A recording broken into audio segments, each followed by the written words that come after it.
Thank you at si Maymay palang naglalaro ng ilang araw rin naman sila. Si Maymay hindi nakakapaglaro.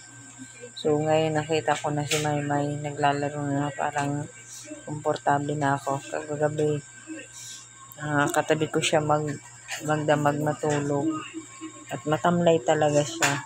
Mula nung binigyan ko siya ng Betracin Gold kagabi, naka-recover na rin siya.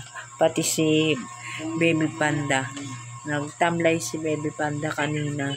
Binigyan ko lang sila ng Betracin Gold. Talagang epektibo talaga yung Betracin Gold. Kaya hindi ako magpapawala ng Betracin Gold dito sa bahay. Kasi kung case na anong mangyari sa mga baby ko, so alam ko kung anong pwede nilang magpatake. Ito pala si Blueys. So, Adi Panda, Adi Boy George. Ito, tingnan nyo yung ginawa nyo. Bumili na pala ako, guys, ng pad sa Shopee. Yan, nakikita nyo. Para sa wiwi nila. So, tinitraining ko na rin sila kung paano magwiwi doon. Pero kagabi talaga, hindi lang wiwi ang ginawa nila. Tinaihan pa talaga nila ang pad nila. Tingnan nyo.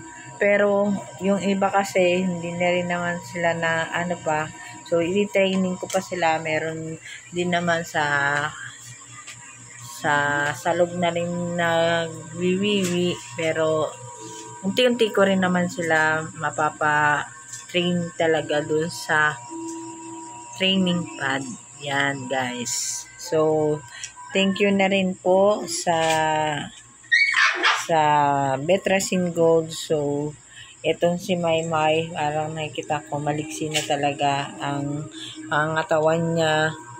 Imbis na papaliguan ko sila kanina, hindi ko na po sila napaliguan kanina kasi bali dalawa po silang matamlay. Yan. Pero ngayon, hoy! Boy George! No, ito, baby love.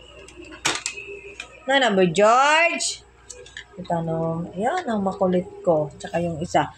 Ito. Yan, makulit din yan. Ito. Maymay! Ito siya ako, Maymay love.